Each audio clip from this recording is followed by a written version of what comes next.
From the outside looking in, Mark Tromp, 51, and his wife Jacoba, 53, were highly regarded members of their community in Sylvan, a serene rural town just outside Melbourne, Australia. To those around them, they appeared to lead a fulfilling life, balancing the demands of managing a prosperous red currant farm with running an earth-moving business. Their 3 adult children, Rihanna, 29, Mitchell, 25, and Ella, 22, also contributed to the family's success. They worked on the farm and were actively involved in the daily operations. From all accounts, there was no indication that anything was amiss in their lives.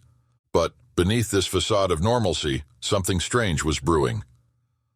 On the morning of Monday, August 29, 2016, the family did something that defied logic and reason.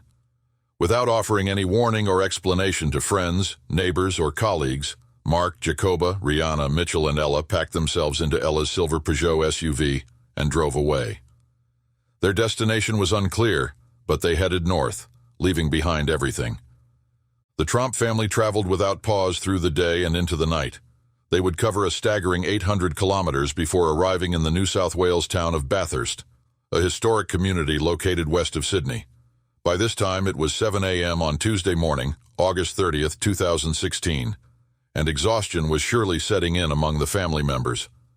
It was at this point that the first crack in the family's strange odyssey appeared. Mitchell, the 25-year-old middle child, made the decision to leave his parents and siblings behind. Mitchell stepped away from the group, choosing to head back home to Sylvan on his own, leaving the rest of the family to continue their bizarre road trip without him. He later explained to authorities that he only initially joined his family on the trip with the intention of protecting them from harm they might do to themselves, fully aware that their behavior was spiraling into something irrational. But, as the journey continued, Mitchell only saw his family's actions grow more erratic and difficult to rein in. It quickly became apparent that he was the only one in the family who didn't share their escalating sense of imminent danger. While the rest of the family became increasingly consumed by the belief that they were being watched and hunted, he remained grounded, struggling to understand the panic that seemed to grip the people closest to him, both literally and figuratively. He recalled a specifically unsettling moment shortly into their trip, just 30 kilometers from home, near the town of Warburton. It was here when his parents insisted that he throw his phone out of the car window, telling him they were convinced that the phone was being used to track their every movement. After Mitchell made the difficult decision to part ways with his family, the remaining 4 Tromp family members continued their journey, heading east from Bathurst toward a well-known tourist attraction known as the Jennelin Caves. It was at this point that the 2 sisters, Rihanna and Ella, made the decision that they were no longer willing to go along with their parents' strange behavior. In a bold move that exemplified their desperation, the sisters chose to separate from their parents and escape the situation by stealing a car. Rihanna and Ella drove the stolen car south until they reached the town of Goulburn. When they arrived in Goulburn, they reported their parents as missing to police. It was then that the police, responding to the missing persons report, visited the Tromp family home, hoping to find some clues of where the family might have gone or what the story was behind the family leaving town so abruptly. Inside the home, police found no signs that the family had gone on vacation, or a trip anywhere for that matter. No suitcases or packed belongings. The Tromps had left behind their passports, credit cards, and mobile phones. It seemed as though the Tromp family had left their home with only cash in hand, intentionally leaving behind any devices or items that could have been used to track their movements. Back in Goulburn, after the dramatic separation from their parents, Rihanna and Ella made the decision to part ways with each other at a local petrol station. Ella, who by this point had appeared to have snapped out of her haze and was somewhat more coherent than her sister, explained to Rihanna that she needed to return home to care for her horses. With that, she continued her journey southward, alone, driving the stolen car back to Sylvan. Ella arrived back at the family farm on Tuesday night, only to find police at the home, investigating the family's sudden disappearance. But her return to the farm did little to provide answers to the mystery. The following morning, Mitchell also returned home, having taken a series of trains to get back. Unfortunately, Rihanna's experience was far more distressing. After parting ways with her sister, for reasons unknown, Rihanna climbed into the back of a parked utility vehicle in Goulburn. The driver, continued on his way without realizing that Rihanna was lying in the back of his truck. It wasn't until almost an hour later, when the driver had covered a considerable distance, that he was horrified to find Rihanna in a state of utter confusion and distress. Describing her condition as catatonic, the driver said she didn't recognize herself or her surroundings. She was unable to offer even the most basic of details. She didn't know her own name or where she was. The driver immediately pulled over and contacted the authorities. Police arrived quickly to transport Rihanna to Goulburn Hospital, where she was treated for severe stress-related issues, her mind seemingly shattered by the intense emotional and psychological toll. Authorities reported that she remained in a dissociated state, unable to identify herself or give any coherent account of the events leading up to her distress. As a quick side note, in light of the unique circumstances around Rihanna and Ella's involvement in the stolen vehicle, the charges were eventually dropped. Now, during all of this going on, Mark and Jacoba were still on their journey, but the tension of the past few days seemed to hang over them as they continued driving. And then, a dramatic shift in their story occurred just a day later. On Wednesday, August 31st, 2016, 600 kilometers south in the Victorian town of Wangaratta, the couple became separated.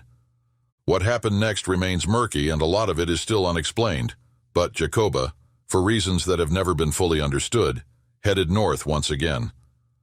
Her movements during this time are still a subject of speculation, but what is known is that she was found the following day, 350 kilometers away in Yas. She was discovered wandering, clearly in distress. It was evident that Jacoba had been deeply affected by the confusion and strain of the previous days, and she was taken to a hospital in Yas for care. As she received treatment, she was later moved to Goulburn to be with her daughter, Rihanna, as both mother and daughter continued their mental health treatment together. Meanwhile, Mark Tromp was still back in Wangaratta when a disturbing incident unfolded.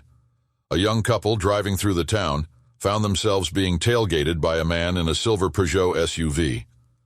As they pulled over, the situation quickly turned confusing. The driver of the Peugeot exited his vehicle and ran toward their car. But then, in a bizarre and unsettling turn, he stopped abruptly in the middle of the road, locked eyes with them, and stood there in silence.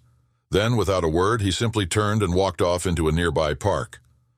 Authorities began to piece together other strange occurrences in Wangaratta during this time.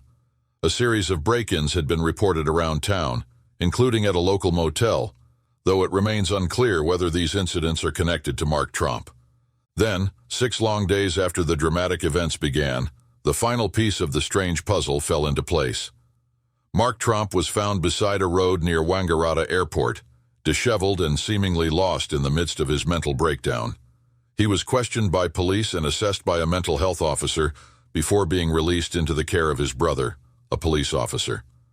Mark would later release a public statement, offering a more contrite apology for the chaos his actions had caused. He expressed regret for the hurt and concern he had caused the community, and acknowledged the significant resources devoted to helping his family during the crisis.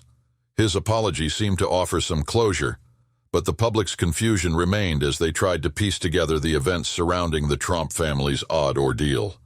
Despite the nature of the family's disappearance and the ensuing search, police later clarified that they did not believe there was any real or immediate threat to the Tromp family. The case, while troubling, appeared to be the result of a series of mental health emergencies.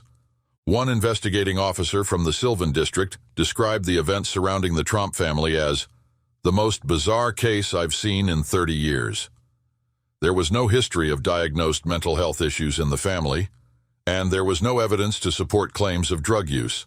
The Tromps had no significant debts and were not affiliated with any religious groups, further ruling out some of the more common explanations for unusual, out-of-the-ordinary behavior. In the end, the full reasons behind the Tromp family's very public meltdown may never be fully understood. Despite the unsettling nature of their behavior, police have stated that no further charges are expected for the family. What began as a perplexing and frightening episode of mass confusion now appears to be a tragic breakdown within a family, and authorities have decided that the matter will remain a private family affair. Thank you for joining us for another episode of Fireside Unsolved. If you haven't already, please like and subscribe to help the channel grow. Until next time, take it easy and be easy, you filthy bastards.